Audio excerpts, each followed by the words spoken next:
Elephant in the room today is Amber's not on vacation. She's sick at her house in self-quarantine. Not necessarily with coronavirus or anything, but just to keep everybody safe. And she did get tested. We're waiting on stuff. So a few hats today to wear. Also, if you hear a loud scream during the service from downstairs, it's either just people going berserk or they've encountered a squirrel. So there is a squirrel loose in the church. Just so when you hear a blood-curdling scream, you don't think somebody died. The squirrel might have, or somebody might have had a heart attack from encountering the squirrel. But apart from that, I think we're going to be okay. I've tried everything under the sun to get that bugger out of here this week, and we just can't. We've got some traps set, and who knows. Anyway, just so we don't go off the rails. I might take us off the rails, but so something from the outside doesn't do just that. Well, we're in our series on the book of Judges called Broken Beauties. And you remember last week we encountered a so-called mighty warrior, Barak, right? His name meant lightning, but he needed a jump start to step up into the calling that God had for him. And that came through Deborah, the judge of the time, as she was willing to bring strong leadership and commission him in the role that God already called him for. Remember, the line was, "Has not the Lord already told you?" And she helps him into that. Now, we can imagine, we didn't dive deeply into this last week, but while she was a prominent figure and while she was doing an amazing job at the leadership level, administratively, judicially, in every capacity spiritually, it still would have been hard, I imagine, in that day and age to take full-on instructions from a female leader. Remember, this is 1200 BC roundabout. Having a female leader is almost unheard of, which is why I think it's so amazing that the scriptures embrace this and share this with us, because it shows us the trajectory where it's supposed to go for equality, and that women can be used in the roles that God has for them, but this would have been a hard thing to stomach in that day and age. So I imagine Gideon being called out by this lady got him teased a little bit at home, right? His tribe, his clan, his family was kind of like, it took that lady to make you do what you were supposed to do. But they already knew the secret. It usually takes a strong lady in our lives to tell us to do what we're supposed to do anyway. So it's really not that big of a deal, but sure, it would have been culturally abnormal.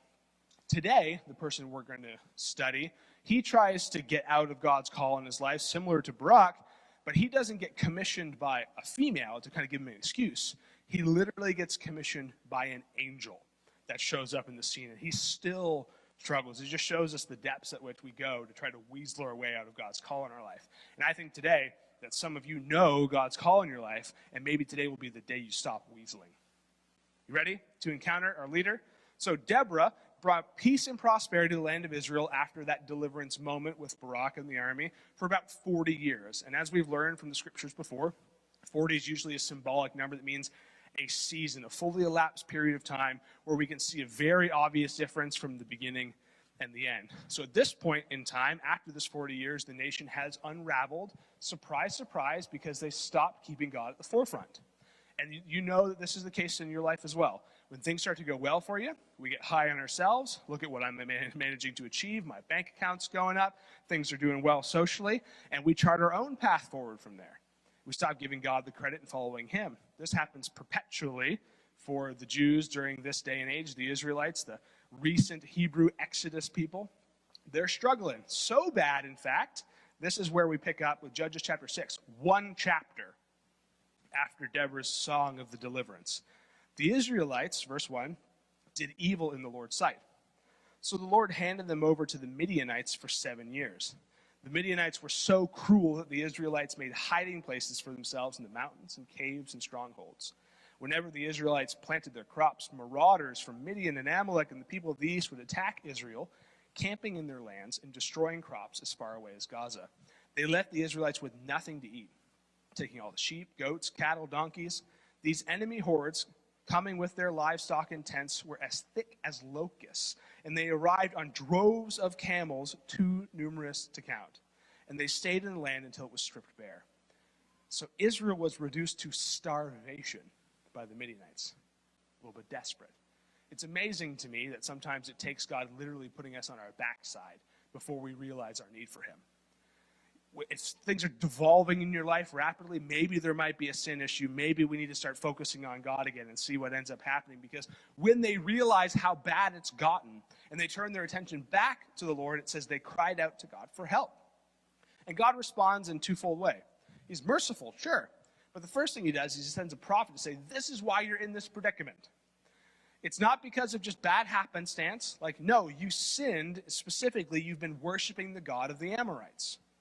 This is why you're in this problem. Now, let me show you how good I'll be in delivering you from it, making a way where there is no way. How this happens, second stage, an angel of the Lord shows up to poor little meek Gideon. Verse 11, the angel of the Lord came and sat beneath the great tree of Ophrah, which belonged to Joash of the clan of Abiezr. Gideon, son of Joash, was threshing wheat at the bottom of a winepress to hide the grain from the Midianites. And the angel of the Lord appeared to him and said, mighty hero, or mighty warrior in your text, or maybe appropriately, man of standing. Mighty hero, the Lord is with you. It's one of those things where like you expect somebody to say, amen, right? It's like that kind of call and response. But he doesn't do that. He says in his head, yeah, right. And I imagine, I'm making this up, but I imagine he just kind of kept looking down. He heard this guy talking, mighty hero, the Lord's with you. Yeah, right. This is the actual response. He says, sure, sir, if the Lord was with us, why is all this craziness happening? You been there? Where are all the miracles of old that our ancestors told us about? You ever ask those questions? Didn't they say the Lord brought us up out of Egypt, but now the Lord has abandoned us and handed us over to the Midianites? And I love this line, the next one. Then the Lord turned. Don't skip this, because this is my experience on pretty much a daily basis.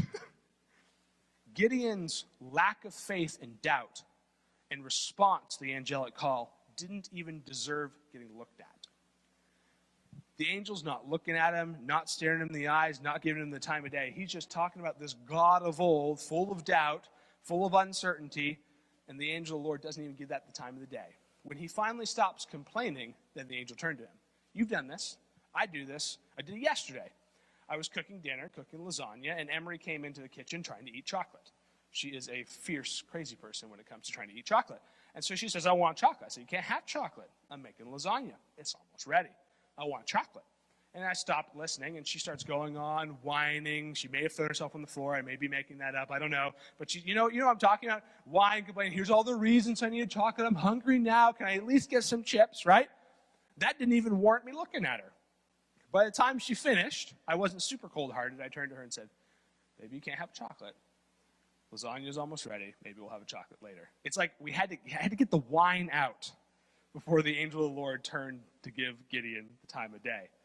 So he turned and said, go with the strength you have and rescue Israel from the Midianites. I am sending you.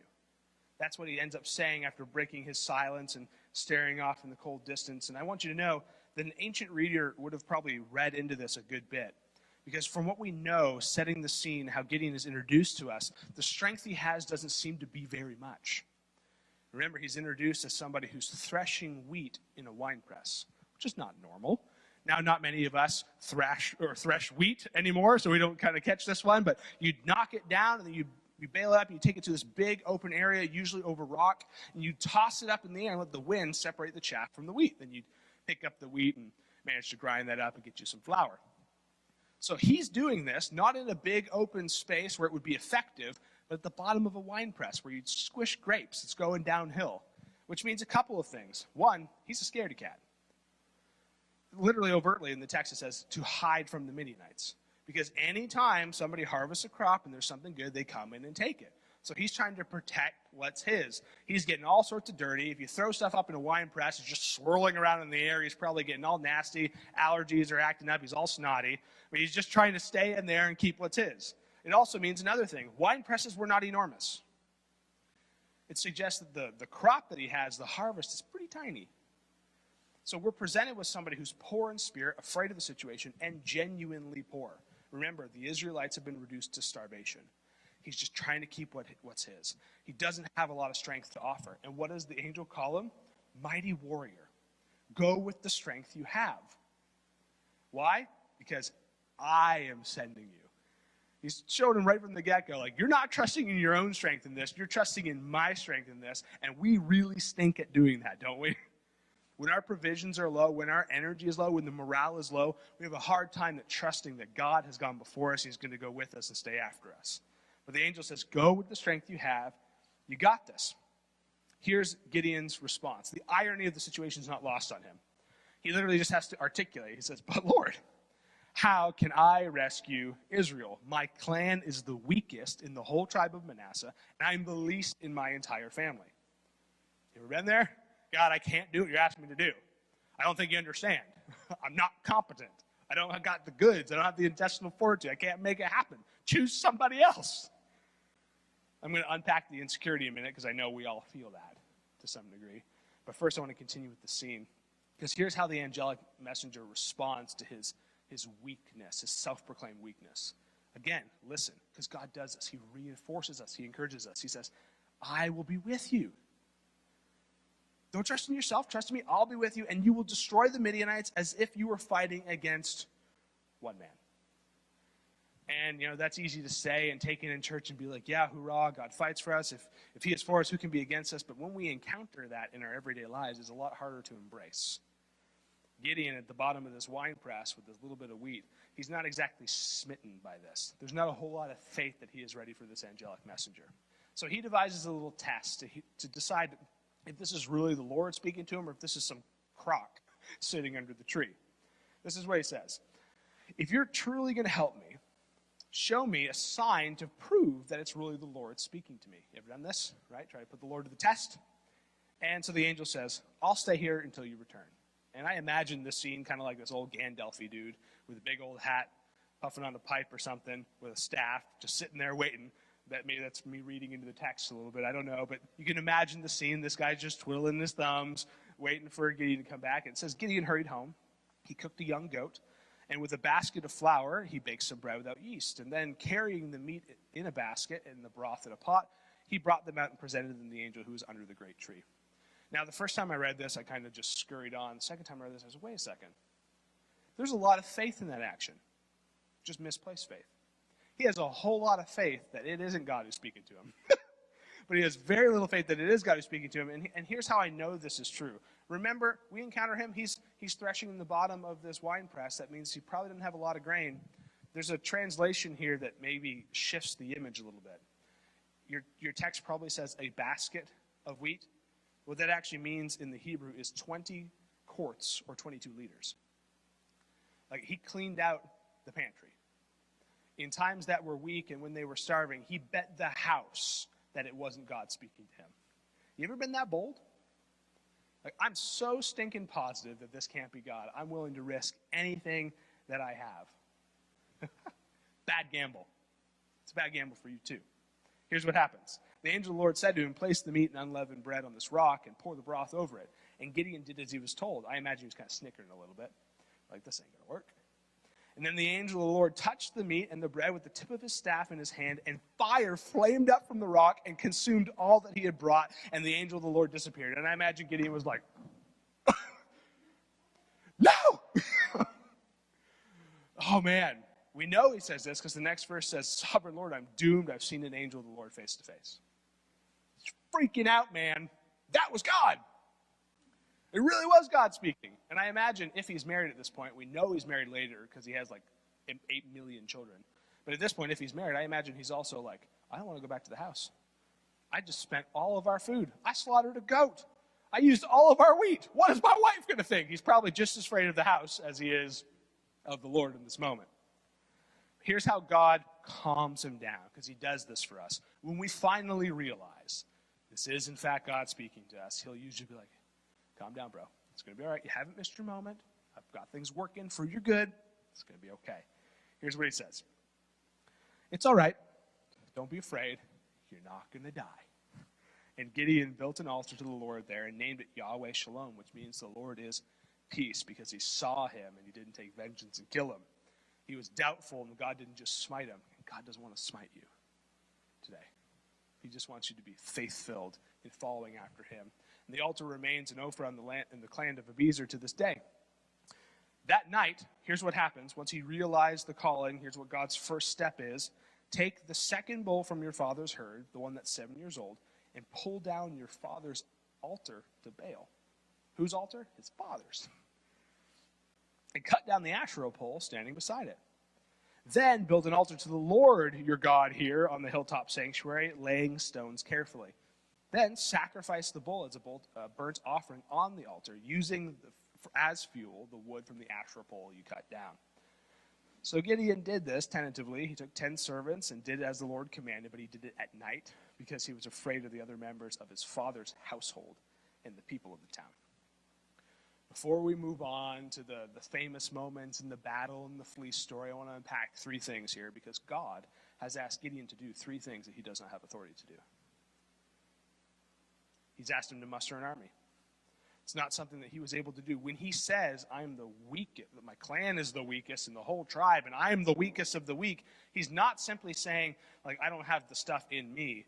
I'm scared. I have no intestinal fortitude. He's literally saying, I don't have the cultural weight to do this.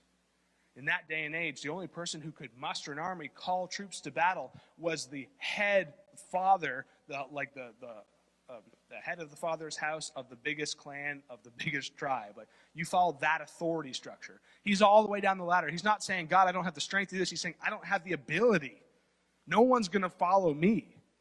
It's me. Like, it's not the people that everybody knows. It's not the authority figures in place. It's not the people who judge stuff at the gates. Like, who you talking to, bro? God says, yeah, I'm going to ask you to muster an army. Not on your own strength. I will go with you. I will be with you. Don't freak out. Second thing that happens here is he's asked to offer a sacrifice. One, he does kind of unwittingly and smugly, right? He offers that sacrifice to the angel of the Lord and flies up to heaven, and the angel disappears in the flames. But again, God calls him, tear down the idols, build an altar, sacrifice a bull. This dude ain't got no business building altars and sacrificing bulls. Who's supposed to do that? This is in Genesis. This is after everybody has come out of Egypt. There's the Mosaic law in place. They have the Pentateuch. Who is supposed to offer sacrifices in the Old Testament?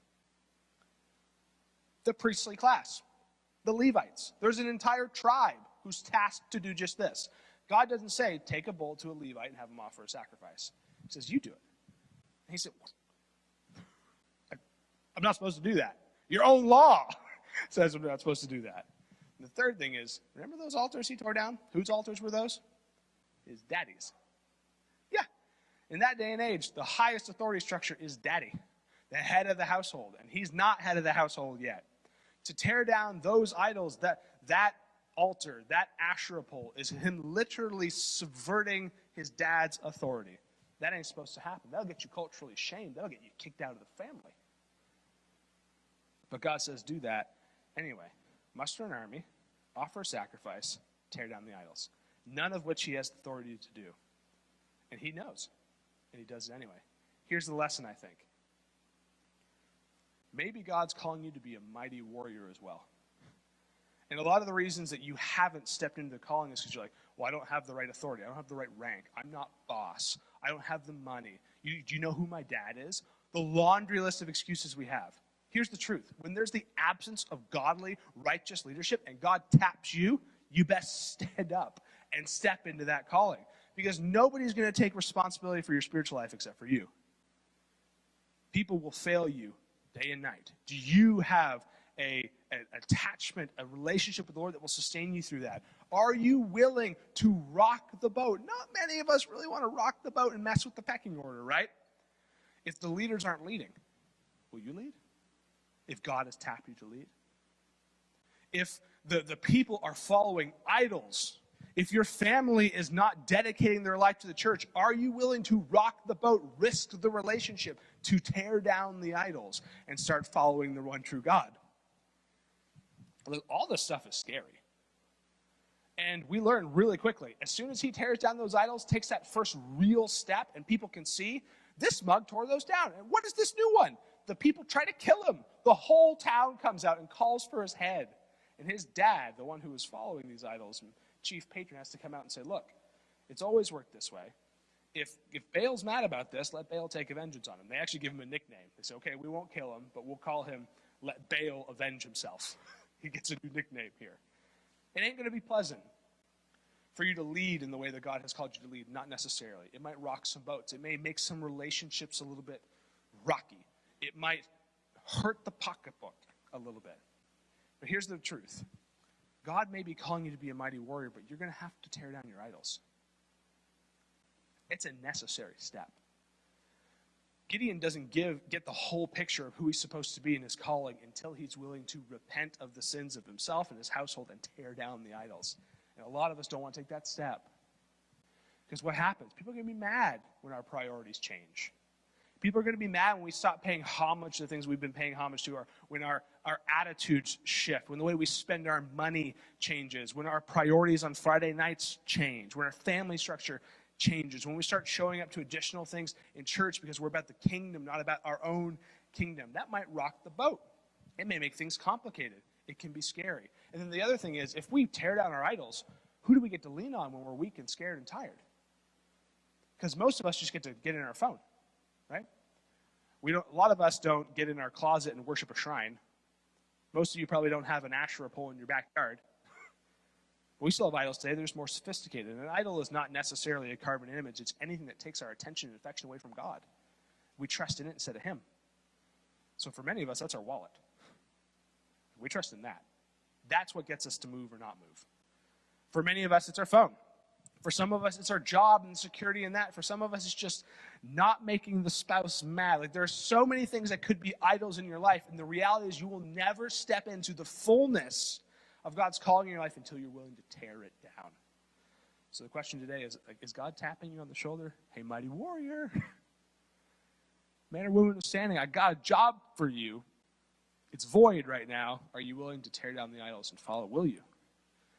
It's a big-time question. But let me just give you a picture of what it looks like if we do, because it's amazing. Right on the heels of this, where everyone tries to kill him after he does what he's supposed to do, tears down the idol, this is what happens in the actual story.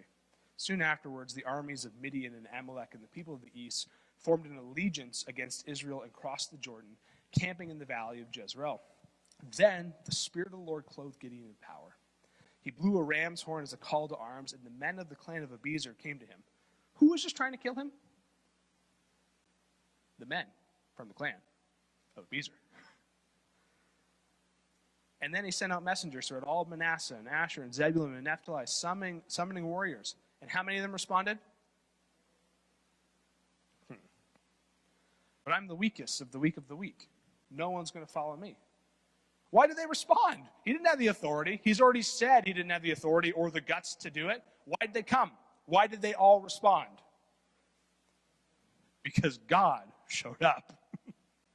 The Spirit of the Lord fell on him, clothed Gideon with power. And that's a bad translation. A good translation is a little complicated to get to, though. Because it's not the Spirit of God coming on him like a cloak. It's more like the Spirit of God takes on Gideon as a cloak. There's a difference.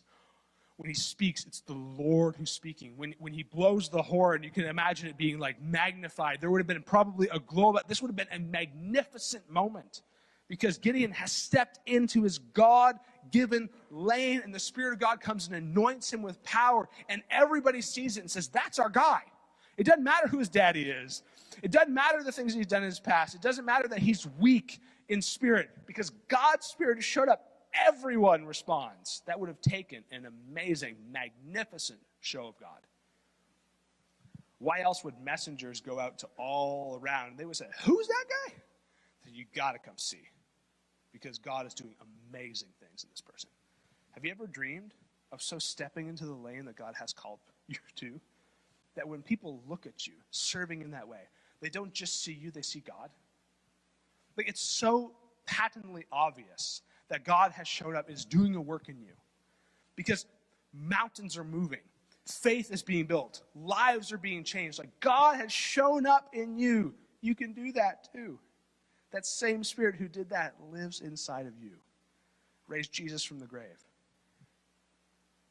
Are you willing to tear down the idols and step into that call and be used in that sort of powerful way? In a way that everybody can say, wow, stink. That's God. There's no denying it. Every single person who sees or hears about Gideon responds to God's call and anointing on him. But you know who still doesn't trust him? Gideon. And I've seen this time and time again. I'll see people serving in the capacity that God has called them to. And I'm like, dang. Like, God is doing something. God is showing up. God is making a way. Like, this is your lane. And they'll be like, really? Are you sure? I'm not so sure. We are our own worst critics in this way. We doubt when nobody else doubts. I know this is true for many of you because I've had conversations. So Gideon, after the Spirit of God basically possesses him and blows the ram's horn and everybody says, let's do this, is like, God, I don't know if I should do this. Here's what he says. It's this famous scene. Gideon said to God, if you're truly going to use me to rescue Israel as you promised, can you prove it to me in this way? I'll pull out a wool fleece on the threshing floor tonight, and if the fleece is wet with dew in the morning and the ground around it is dry, then I know that you're going to help me rescue Israel as you promise. And that is just what happened. But God does that for him, which he didn't have to do, but he does. So Gideon gets up the next morning and he squeezes the fleece and wrung out a whole bowl full of water. What the text is saying is it wasn't just like maybe damp and we're unsure. Like, no, this thing is sopping wet. But then listen to what Gideon does and put this in your own voice. I had to do that myself. Like, say this next line in your own voice, in your heart here. And Gideon said, please don't be angry with me. Let me have one more request. Still not sure. Let me use the same fleece for one more test. This time, let the fleece remain dry while the ground around it is wet with dew. And God is patient. He's patient with you. He's patient with me. So that night, God did as Gideon asked. The fleece was dry in the morning, and the ground was covered with dew. And here's what I think Gideon's response was. Pardon my French. Well, crap. Because I want you to know something. And you already know it, just like he already knew it. The fleece was never about discerning God's will. It was a way of trying to weasel out of it. He knew. Literally, an angel of the Lord showed up and told him to do this. Like, there's no reason to doubt it. He was trying to devise a test that God could possibly fail. So he could say, well, at 9 a.m. on Wednesday the 13th, there wasn't $2,000 in my bank account. That was what I set, God. So I can't do it. We come up with all sorts of elaborate tests for God, don't we? God, if that's really you, do this sort of amazing thing. And occasionally he does. We're like, crap. And other times I just feel like he's like, are you serious right now? By the way, the most obvious way that I see this happen all the time is somebody maybe calls us to serve in some capacity or do something or step into a calling that they've seen on us because they can see the anointing. And when we say, hey, will you do this? Oftentimes our response is, I'll pray about it. Which is basically like, I don't want to do that and I want to sound spiritual about it. The call today is to trust the Lord. Why do we keep putting him to the test? Because he shows up time and time again. We know. It's the same line from Deborah last week. Has not the Lord already called you? How many more things are you going to need? So Gideon eventually is like, crap. Okay. I mean, I've already bet the house with my food. That's all gone. I've done this twice. This isn't even physically possible, so I guess I have to do it. I'll be obedient. Verse 1. Here's where it gets crazy.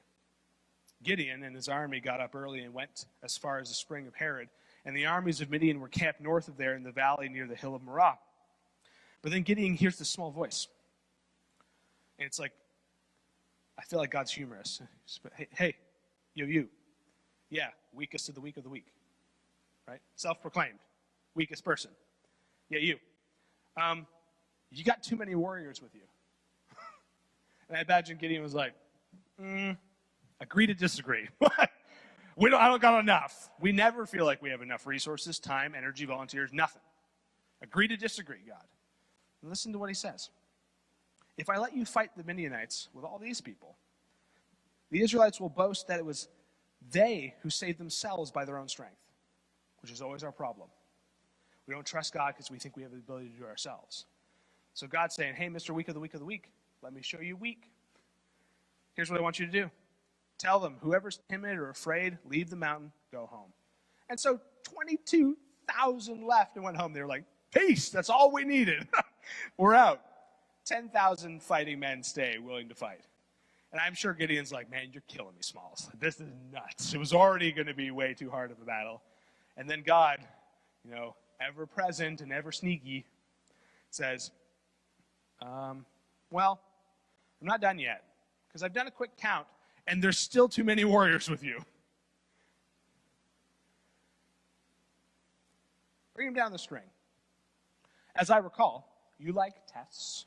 So I've devised a test to test them and determine who will go with you and who will not. A little dose of your own medicine here. When Gideon took his warriors down to the water, the Lord said, divide the men into two groups. In one group, put all of those who cup water in their hands and lap it up with their tongues like dogs. In the other group, put those who kneel down to drink with their mouths in the stream. Only 300 men drank in their hands like dogs.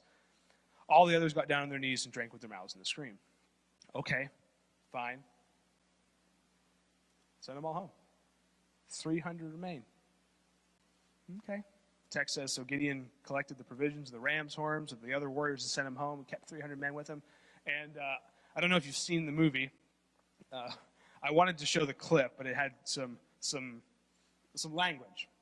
But many of you who've seen the movie will remember this moment. This is Tommy Boy and Chris Farley, and Tommy Boy's father is the head of this auto parts company, and he's trying to keep it afloat. So he's on the road with David Spade, and they're trying to sell this stuff and get enough orders to keep the plant at home open. And he goes to this old family friend, like this is a for sure sale, but he can't get the words to come out of his mouth right? He keeps putting his foot in his mouth, which I do all the time when I'm preaching. They just don't come out the way they're supposed to. So he's getting stressed. He's freaking out. And he literally has a meltdown in this dude's office. He starts pacing back and forth. He's freaking out like everyone's going to fall. It's all my fault. And at one point he bends over and he runs his hands through his hair and he stands up and he looks like that. Like he's stressed to the max. That's Gideon. Tasked with saving all of Israel with 300 people. Can't put one foot in front of the other and trust God. He's wigged out. He's stressed. He's freaking. You've probably been there. But God's been at work behind the scenes. And like he always does, he's faithful. He's been fighting a battle that Gideon didn't even know was going on. This is what happens. It says, that night the Lord said, get up and go down to the Midian camp. And I don't imagine he needed any kind of poking or prodding out of bed. Have any of you slept when you're crazy stressed? You got the test the next day. You got the job interview the next day. You got that tough conversation with your mom or your aunt, right? You don't do a lot of sleeping. You get vivid dreams. You're tossing and turning. You can't sleep. I'm sure when God said, get up, he said, come up. Come up. I ain't getting no brief sleep. Go down to the Midian camp. I've given you victory over them. But, because God's so gracious in this story, it's kind of amazing, time after time after time. If you're afraid to attack, go down to the camp with your servant. Listen to what the Midianites are saying. You'll be encouraged. Then you'll be eager to attack. So Gideon took Purah and went to the edge of the enemy camp, and the armies of Midian and Amalek and the people from the east had settled in the valley like a swarm of locusts, too many to count. Their camels were like grains of sand on the seashore, too many to count. And by the way, camels at this time were not necessarily domesticated, or if they were, they definitely were not kind of war creatures. So this would have been a very unfamiliar sight for the Israelites. Like, what are those crazy beasts? Too many of them to count. Have you ever seen a camel up close? They're crazy, and they're kind of nasty. Camels were like grains of the sand, too many to count. Gideon crept up just as a man was telling his companion about a dream. The man said, hey, I had this dream. Crazy dream. In the dream, a loaf of barley bread came tumbling down into the Midianite camp, and it hit a tent and turned it over and knocked it flat. And if you heard somebody tell you that dream, you'd be like, dude, go back to bed. You've got indigestion. Just calm down. Like, you wouldn't read into that too much, would you? Like, how would you interpret that dream? But here's what happens. The man, his companion, answers, your dream can only mean one thing. What? Because God's been at work. Your dream can only mean one thing. God has given Gideon, son of Joash, the Israelite, victory over Midian and all of its allies. So Gideon hears this. He's like, what? And he bows down and worships God there. And then he returns to the Israelite camp and he shouts, get up. Listen, God had to tell him to get up, step into his calling. Now he is finally encouraged enough where he's like, I got this. This is a different man. He says, guys, get up. The Lord has given you victory over the Midianite hordes. And he divided 300 men into three groups and gave them a ram's horn and a clay jar with a torch in it. And he said, keep your eyes on me. When we come up to the edge of the camp, do just as I do. And as soon as I blow my horns, do the same. Blow the horns all around the entire camp and shout for the Lord and for Gideon. It was just after midnight when nothing good happens, after the changing of the guard, when Gideon and 100 men with him reached the edge of the Midianite camp. And suddenly they blew the ram's horns and broke the jars. You would imagine this be a little rattling for the people down in the camp. And then all three groups also blew their horns and broke their jars. And they held the blazing torches in their left hands and their horns in their right hands. And they shouted, a sword for the Lord and a sword for Gideon. They didn't even have swords in their hands. not prepared for battle.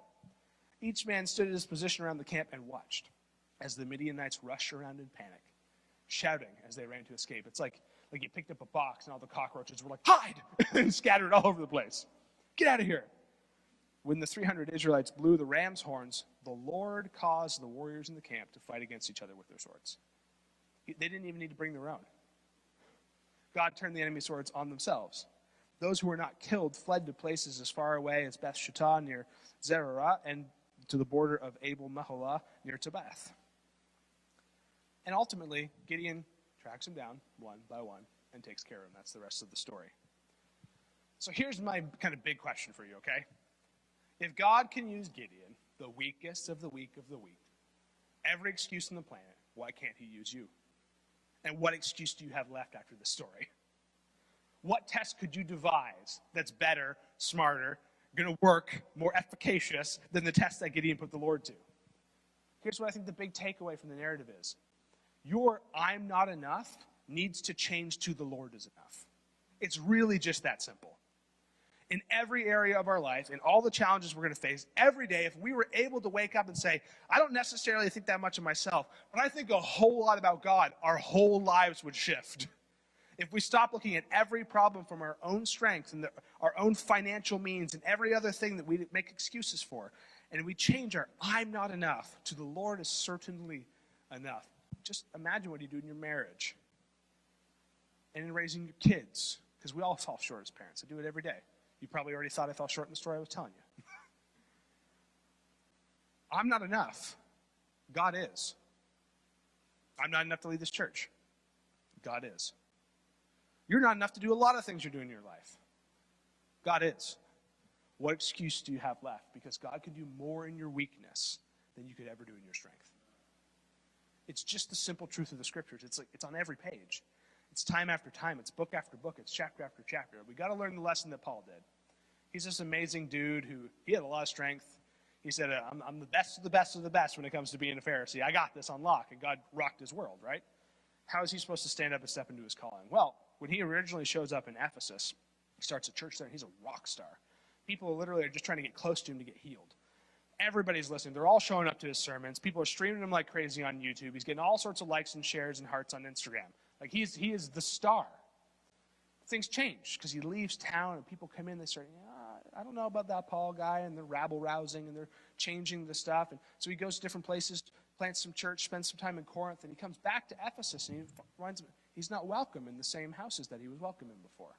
Places where he used to dine before. They're like, I don't know if we want to be associated with Paul.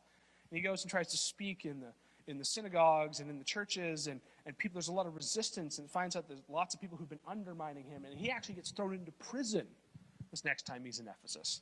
And by the way, in the ancient world, prison was not just like a fun place where you got all your meals and got to do a little bit of work and had some time in the yard. Like, it was literally just a cellar where they didn't even give you food. You were just waiting trial or execution. People would have had to bring him food, and he's not in favor, so I bet a lot of people weren't kind of risking their social status to walk him any bread.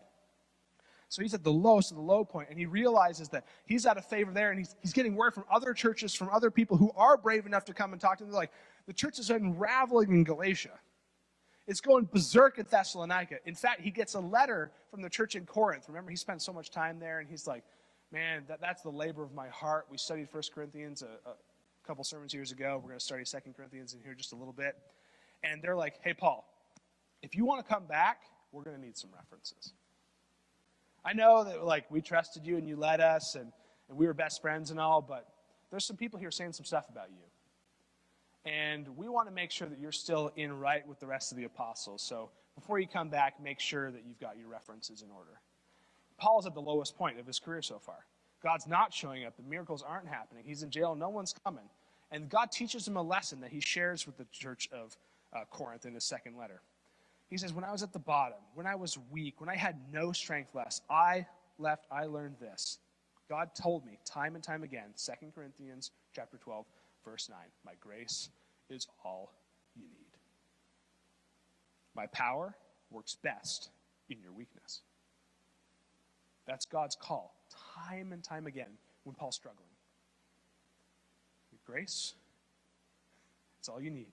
My power works best in weakness. And here's Paul's response. It should be your response today. Just like it was finally Gideon's. I'm glad to boast about my weaknesses so that the power of Christ can work in me. Are you willing to kind of put aside the doubt, tear down the idols, and step into your lane? Because if so, you got the Spirit of God inside of you 24/7. You could be a way more mighty warrior than Gideon even dreamed of being. Let's tear him down. Let's get up. Let's get after it. And let's get mightily used by him.